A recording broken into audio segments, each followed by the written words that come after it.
Hai guys, Assalamualaikum warahmatullahi wabarakatuh. Selamat datang kembali di Android Channel. Kali ini kita akan mengupas teks mentor Q&A perpajakan terkait pertanyaan salah seorang subscriber Android Channel. Terima kasih guys selama ini telah menyaksikan. Terima kasih juga telah like dan share. Dan sebagai bentuk apresiasi yang dapat menambah motivasi dalam pembuatan video-video pajak ini guys, mohon klik tulisan subscribe di bawah ini guys yang masih berwarna merah. Oke, kali ini pertanyaan dari Pak David Andrianto Parinusa, sepertinya di Jakarta. Jadi begini guys, selamat malam Pak. Mohon diluangkan waktunya untuk membahas pajak suatu yayasan. Saya bekerja di sebuah sekolah yang dibiayai yayasan milik perusahaan dan masih agak bingung dengan perpajakan yayasan. Untuk tahun pajak 2019, AR pajak, akun representatif ya guys, menyebutkan kalau pendapatannya dikategorikan sebagai non-taxable income atau bukan objek pajak penghasilan. Apakah sudah benar? Sebagai catatan, yayasan kami benar-benar free untuk student, tidak ditarik SPP, dan semua sumbangan yayasan dialokasikan 100% untuk operasional dan pengembangan sekolah. Oke, Pak David Andrianto Parinusa, guys. Oke, guys.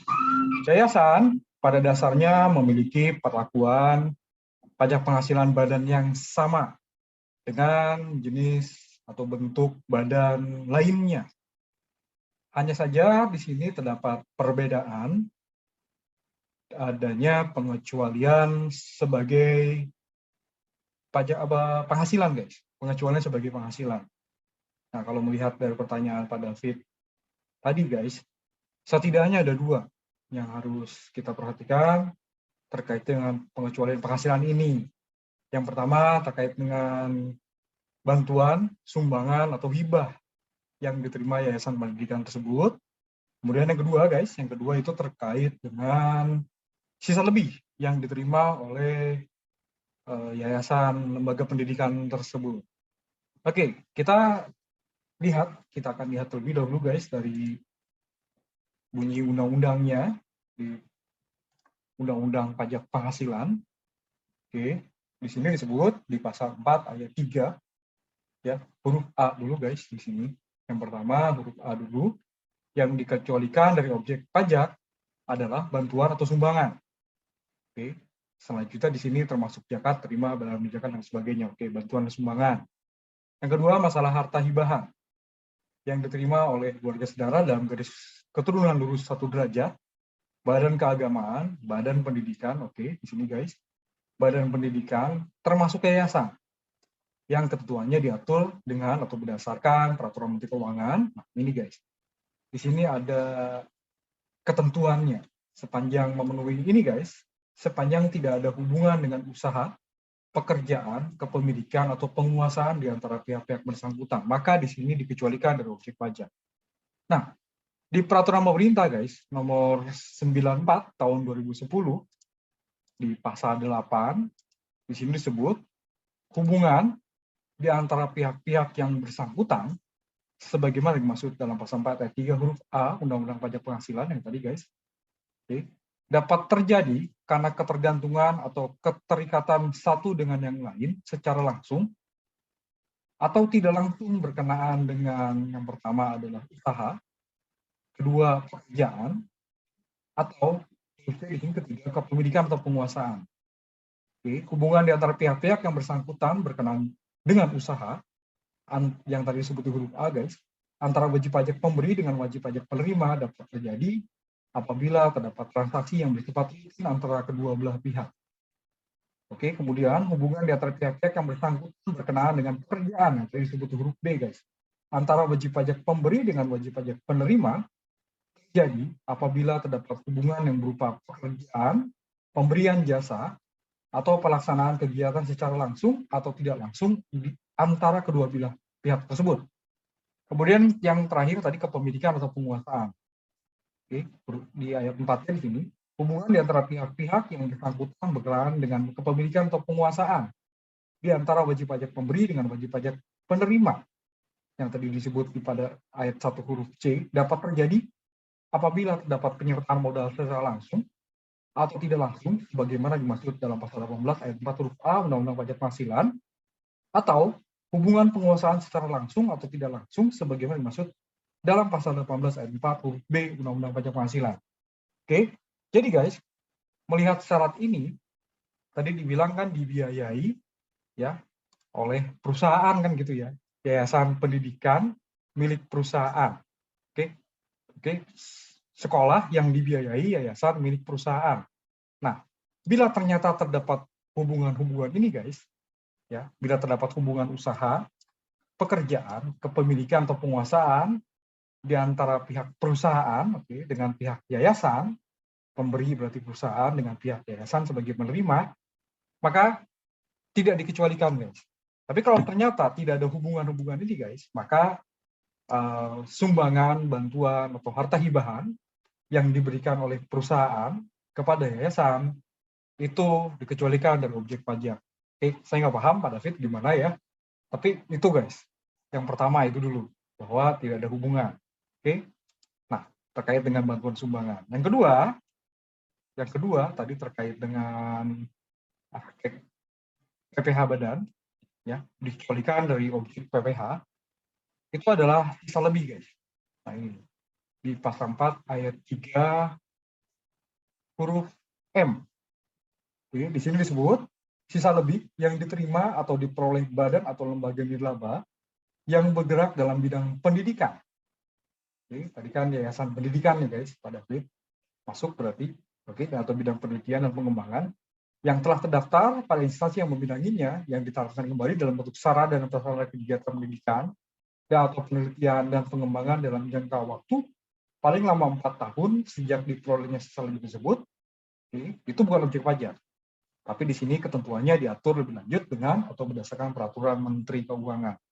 Oke, jadi pemberian bantuan, sumbangan atau hibah dari perusahaan kepada yayasan yang pertama tadi ya, itu bukan objek. Kemudian, bila ternyata terdapat sisa lebih dari operasional yayasan pendidikan tadi, sisa lebih tersebut ya sepanjang ditanamkan kembali dalam jangka waktu 4 tahun sejak diperolehnya, maka itu juga dikecualikan dari objek pajak penghasilan. Nah, tadi di ketentuan pasal 4 ayat 3 huruf A dan pasal 4 ayat 3 huruf M itu disebut bahwa diatur lebih lanjut dengan atau berdasarkan peraturan Menteri Keuangan. Peraturan menterinya ini guys. Oke, peraturan Menteri Keuangan nomor 68 KMK.03 2020 tentang perlakuan pajak penghasilan atas beasiswa yang memenuhi persyaratan tertentu dan sisa lebih yang diterima atau diperoleh badan atau lembaga nirlaba yang bergerak dalam bidang pendidikan dan atau penelitian dan pengembangan. Oke, kita lihat dulu di sini guys, ya. Oke, kita lihat dulu yang terkait dengan sisa lebihnya. Kita akan lihat dulu sisa lebihnya, diatur lebih lanjut di sini guys, sisa lebihnya diterima atau oleh badan atau lembaga. Nah, sisa lebih yang diterima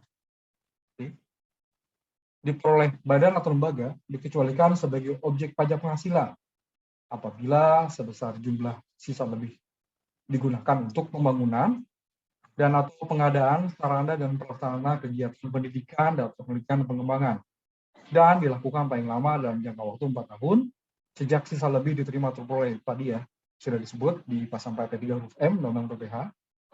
Nah, sisa lebih ayat 1 merupakan selisih lebih dari penghitungan seluruh penghasilan yang ini berarti pada saat operasional ya guys, bukan pada saat menerima sumbangan ya, nanti ada lagi. Oke, kita yang kedua dulu ini. Oke, tadi ya sisa lebih merupakan selisih lebih dari penghitungan seluruh penghasilan terima atau diperoleh selain penghasilan yang dikenai PPh yang bersifat final dan atau bukan objek pajak penghasilan dikurangi biaya untuk mendapat, menagih dan memelihara penghasilan tersebut. Oke, berarti sisa lebihnya tersebut berarti di sini mirip-mirip seperti net profit ya guys. Mirip-mirip seperti net profit. Jadi penghitungan seluruh penghasilan terima ya. Selain berarti di sini yang penghasilan yang merupakan objek pajak non final.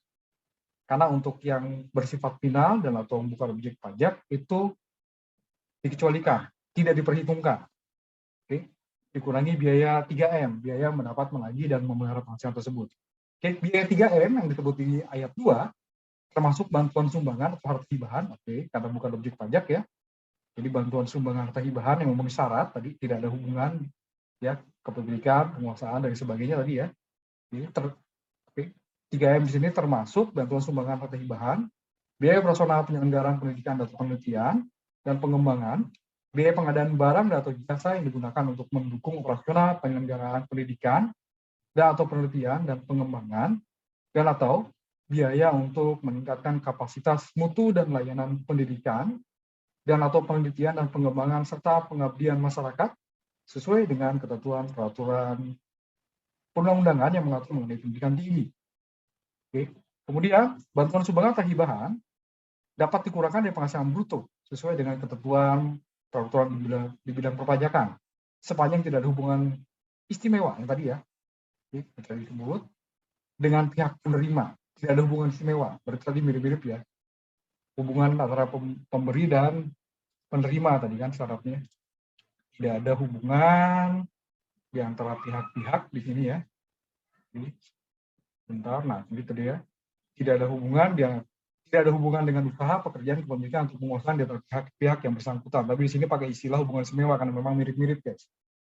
Oke, tidak termasuk hubungan istimewa berupa hubungan kepemilikan dan penguasaan sebagaimana dimaksud pada 4 apabila pemberi dan penerima bantuan sumbangan atau harta hibahan merupakan badan atau lembaga. Nah, kita lihat di sini apa yang dimaksud dengan badan atau lembaga.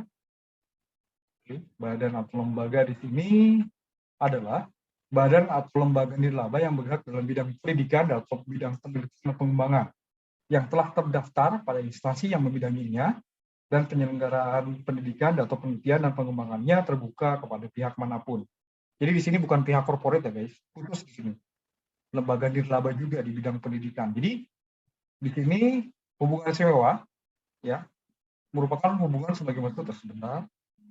Bukan itu ya, saya salah baca tadi di bawah ya. Nah, tidak termasuk hubungan istimewa di sini bila pemberi dan penerima bantuan bersama-sama badan atau lembaga nirlaba, begitu ya guys. Oke. Yang kelima di sini, sarana dan prasarana kegiatan pendidikan untuk penelitian meliputi di sini pengadaan sarana kegiatan pendidikan atau penelitian dan pengembangan, termasuk peralatan kelas, barang, peralatan pendidikan atau penelitian dan pengembangan, peralatan olahraga, komputer, kendaraan bus, minibus, atau kendaraan sejenis, yang dipergunakan untuk antar jemput mahasiswa, kendaraan dimiliki di beberapa badan atau lembaga untuk pegawai tertentu karena jabatan pekerjaannya. Dan atau pembangunan dan pengadaan pelaksanaan kegiatan pendidikan atau penelitian dan pengembangan, termasuk gedung tanah, laboratorium, perpustakaan, ruang komputer, kantor asrama mahasiswa, rumah dinas guru, dosen, atau karyawan yang berada dalam wilayah negara kesatuan Republik Indonesia. Termasuk dalam pembangunan pengadaan pelaksana kegiatan pendidikan dan penelitian dan pengembangan, yang tadi disebut di ayat 1 huruf B, merupakan penggunaan sisa lebih yang dialokasikan dalam bentuk dana abadi. Oke, berarti untuk operasional sarana prasarana juga dana abadi. Oke, penggunaan sisa lebih dapat dialokasikan dalam bentuk dana abadi sepanjang memenuhi syarat. Di sini badan lembaga telah ditetapkan dengan peringkat akreditasi tertinggi oleh instansi yang berwenang, menetapkan akreditasi disetujui oleh pimpinan perguruan tinggi, majelis wali amanat, pejabat instansi pemerintah terkait di tingkat pusat bagi perguruan tinggi negeri, badan hukum, pimpinan perguruan tinggi, badan penyelenggara dan pejabat instansi pemerintah terkait di tingkat pusat bagi perguruan tinggi swasta, atau pimpinan badan dan atau lembaga pendidikan, badan penyelenggara dan pejabat instansi pemerintah terkait di tingkat provinsi atau kabupaten kota bagi badan atau lembaga pendidikan selain perguruan tinggi yang tadi disebut di angka 1 dan angka 2. Oke. Syarat ketiga disetujui oleh pimpinan badan atau lembaga penelitian dan pengembangan dan pejabat instansi pemerintah terkait di tingkat pusat bagi badan atau lembaga penelitian dan pengembangan. Dan syarat keempat, telah terdapat pengaturan terkait dana abadi di badan atau lembaga dalam bentuk peraturan presiden atau peraturan menteri yang membidangi pendidikan atau penelitian pengembangan. Penggunaan sisa lebih dalam bentuk pembangunan atau pengadaan sarana dan prasarana selain yang dialokasikan dalam bentuk dana abadi dapat diberikan kepada badan atau lembaga lain. Oke, berarti sama-sama lembaga pendidikan nirlaba ya guys, sepanjang berada di dalam wilayah negara kesatuan Republik Indonesia. Penggunaan sisa lebih tidak dapat menjadi pengurangan penghasilan bruto bagi badan atau lembaga pemberi. Oke, ini berarti masih menjelaskan ayat 4 tadi ya. Badan atau lembaga pemberi, badan atau lembaga di pasal 6 harus membuat laporan jumlah sisa lebih yang digunakan untuk pembangunan dan pengadaan sarana dan prasarana yang tersebut di pasal 4 ayat 1. Laporan jumlah sisa lebih pada 1 disampaikan kepada Kepala Kantor Pelayanan Pajak tempat wajib pajak terdaftar setiap tahun sebagai lampiran SPT tahunan pajak penghasilan. Pelaporan jumlah sisa lebih dilakukan sesuai dengan contoh yang tercantum dalam lampiran PMK ini, guys. Nah, ini dia. Contohnya ya. Ini. Nah, seperti ini, guys. Laporan penggunaan sisa lebih. Ini sekedar contoh. Kalau ingin lebih detail lagi, silakan cari peraturannya, guys. Download Peraturan Menteri Keuangan Nomor 68 PMK.03/2020. Oke, selain laporan, pada ayat 1, badan lembaga harus membuat catatan mengenai rincian penggunaan sisa lebih yang dilengkapi dengan bukti pendukung. Oke, pasal 7, jumlah sisa lebih yang tidak digunakan untuk pembangunan atau pengadaan sarana prasarana dalam jangka waktu 4 tahun, yang disebut di pasal 4 ayat 1, diakui sebagai objek PPh pada akhir tahun pajak setelah jangka waktu 4 tahun tersebut berakhir. Jumlah sisa lebih pada ayat 1 wajib dilaporkan sebagai tambahan objek pajak penghasilan dalam SPT tahunan PPh tahun pajak diakuinya sisa lebih tersebut sebagai korupsi fiskal. Penghitungan jumlah sisa lebih yang tidak digunakan untuk pembangunan atau pengadaan sarana dan prasarana dalam jangka waktu 4 tahun dilakukan sesuai contoh. Tadi ada contohnya, guys. Oke. Nah, ini dia, guys. Ini masalah dana abadi ya. Jadi kalau tadi pertanyaan pada kalau nggak salah habis katanya ya. Oke. Kalau nggak salah tadi katanya 100% dialokasikan untuk operasional. Berarti nggak ada sisa lebih kesimpulannya. Gitu ya. Oke, itu yang bagian pertanyaan kedua tadi, guys ya. Terkait dengan sisa lebih. Oke, yang di pasal 4 ayat 3 huruf A, guys, diatur lebih lanjut dalam Peraturan Menteri Nomor 90 PMK.03/2020. Ya, tadi sebenarnya sudah jelas sih, sepanjang tidak ada hubungan pekerjaan, pendidikan dan sebagainya ya, tidak ada hubungan istimewa lah antara pihak pemberi dan pihak penerima. Nah, di sini, guys, di PMK ini diatur lagi terkait bantuan sumbangan serta harta hibahan dikecualikan sebagai objek pajak penghasilan. Ya, dan ini merupakan peraturan pelaksanaan dari pasal 4 ayat 3 huruf A. Angka 2 berarti ya. Juga angka 1 ya. Di sini. Oke, kita lihat, guys, di sini, guys. Kita lihat. Karena di sini yayasan sebagai pihak penerima, kita tidak akan bahas pihak pemberi ya. Kita tidak akan bahas pihak pemberi. Oke, karena di sini lebih condong ke pertanyaan pada fit gitu ya. Oke. Nah, ini dia, bagi pihak penerima. Di sini bagi dua, guys. Ada bagian pertama, bagian 1, bantuan sumbangan. Bagian kedua terkait dengan hibah, harta hibahan, guys. Oke. Nah, sekali lagi kita membahas yang bagian pertama ini ya, terkait dengan bantuan sumbangan hibah yang dikecualikan sebagai objek pajak penghasilan, disebut di pasal 4 ayat 3 huruf A Undang-Undang PPh, guys. Kemudian diatur lebih lanjut dalam Peraturan Menteri Keuangan Nomor 90 PMK.03 tahun 2020. Oke, bantuan atau sumbangan dikecualikan sebagai objek PPh, ini masih seperti mengulang kembali ya, guys. Mengulang kembali dari Undang-Undang PPh ya di sini. Bantuan sumbangan dikecualikan sebagai objek pajak, objek PPh sebagai masuk dalam PP mengenai bantuan sumbangan termasuk zakat atau sumbangan keagamaan yang sifatnya wajib yang dikecualikan dari objek PPh. Sepanjang tidak ada hubungan dengan usaha, pekerjaan, kepemilikan atau penguasaan di antara pihak-pihak yang bersangkutan. Sebagaimana dimaksud dalam pasal 4. Oke.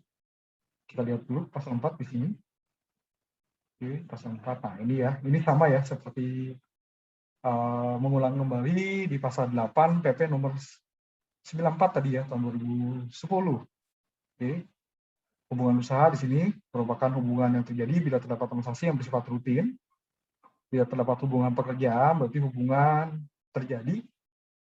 yang terjadi bila terdapat hubungan berupa pekerjaan, pemberian jasa atau pelaksanaan kegiatan secara langsung atau tidak langsung antara pihak pemberi dan pihak penerima. Oke, kepemilikan di sini yang terjadi bila terdapat penyertaan modal secara langsung atau tidak langsung di antara pihak pemberi dan pihak penerima.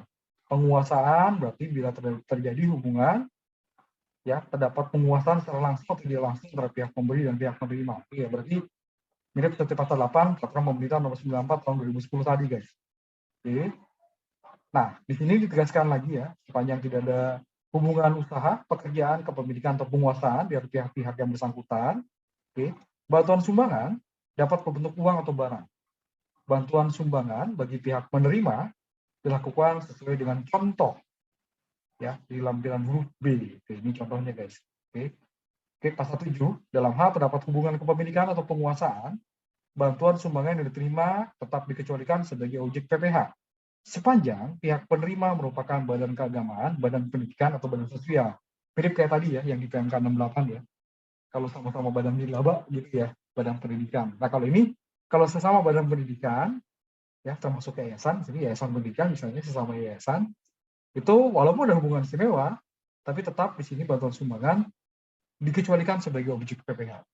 Oke, pasal 7, pasal 8, bantuan sumbangan berupa harta, berbentuk barang, dibukukan oleh pihak penerima dengan nilai perolehan sebesar nilai sisa buku fiskal bila pihak pemberi wajib menyerahkan pembukuan, atau nilai lain bila pihak pemberi tidak wajib menyerahkan pembukuan.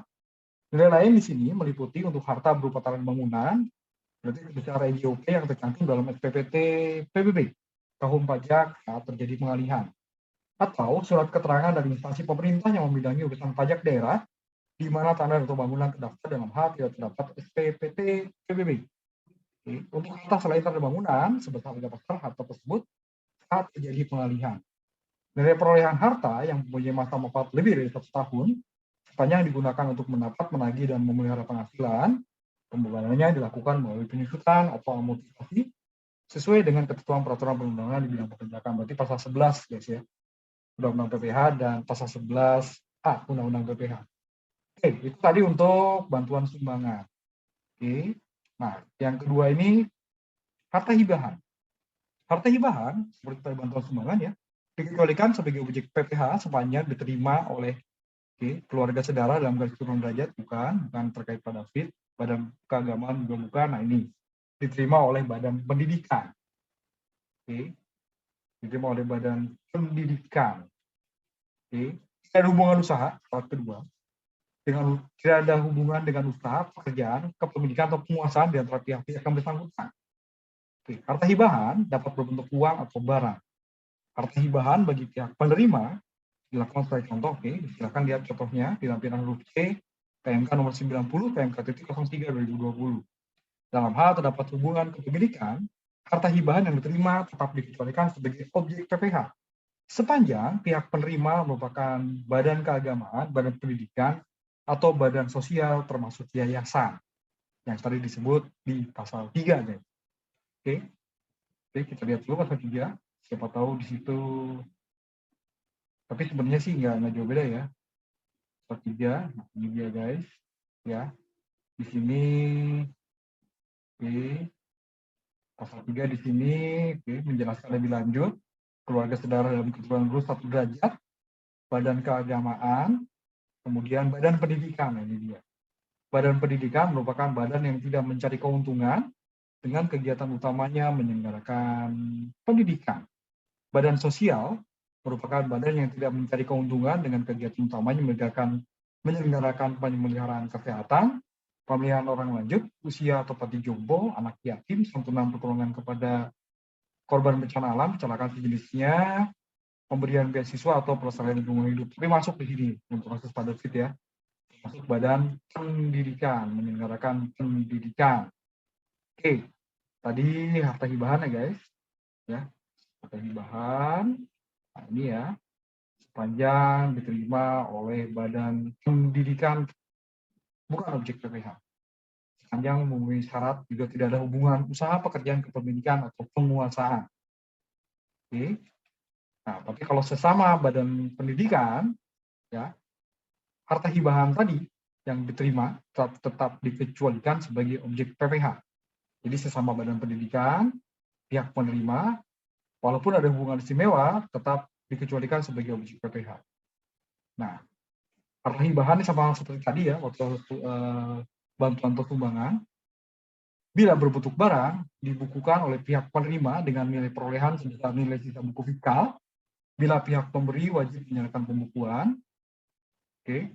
Nilai lain, bila pihak pemberi tidak wajib menyerahkan pembukuan. Oke. Kemudian nilai lain di sini untuk harta berupa tanah bangunan sama ya, NJUP yang tercatat dalam PPT di tahun pajak saat terjadi pengalihan atau keterangan dari instansi pemerintah mengenai urusan pajak daerah di mana tanah bangunan terdaftar dalam hal tidak terdapat SPPT PBB. Untuk harta selain tanah bangunan sebesar nilai pasar harta tersebut saat terjadi pengalihan.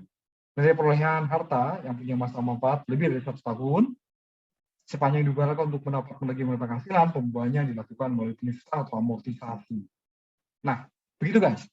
Jadi peraturan lebih lanjut terkait dengan bantuan sumbangan dan harta hibahan ada di sini guys, PMK nomor 90 ya. Jadi pada titik perusahaan memberikan bantuan kepada yayasan pendidikan, aturannya ini guys, bagi pihak penerima yayasannya dikecualikan sebagai objek PPh. Oke. Yang kedua terkait dengan sisa lebih diatur dalam PMK 68 PMK titik 03 2020 ya. Di sini mengatur terkait dengan sisa lebih ya, sisa lebih gitu ya, sepanjang di sini digunakan yang tidak digunakan untuk pembangunan sarana prasarana pengadaan dalam jangka waktu 4 tahun ya, bukan objek PPh. Oke. Bila tidak digunakan, bisa juga digunakan sebagai dana abadi yang aturannya dari sini guys. Oke, itulah hal khusus yang ada atau terkait dengan yayasan pendidikan yang menerima bantuan sumbangan atau hibah, terkait juga dengan sisa lebih yang tidak digunakan untuk pembangunan sarana dan prasarana dengan persyaratan tertentu guys. Itu aja bedanya di yayasan pendidikan. Sisanya bagaimana pengakuan penghasilan, objek pajak, bukan objek pajak, objek PPh final, ya, juga masalah pembebanan beban biayanya gitu ya, pengurangan penghasilan bruto, itu sama seperti bentuk badan lainnya, di cara penghitungannya dan sebagainya sama. Perbedaannya cuma ada di sini guys, dua itu tadi. Oke guys. Oke guys, demikian Tax Mentor kita kali ini terkait dengan pertanyaan salah satu subscriber Andrik Channel yang menanyakan terkait pajak atas yayasan pendidikan. Nantikan guys video-video Andrik Channel berikutnya, nantikan juga Tax Mentor berikutnya. Terima kasih telah menyaksikan, terima kasih juga sudah like dan share, dan sekali lagi sebagai bentuk apresiasi yang dapat menambah motivasi dalam pembuatan video-video pajak ini guys, mohon klik tulisan subscribe di bawah ini yang masih berwarna merah. Wassalamualaikum warahmatullahi wabarakatuh.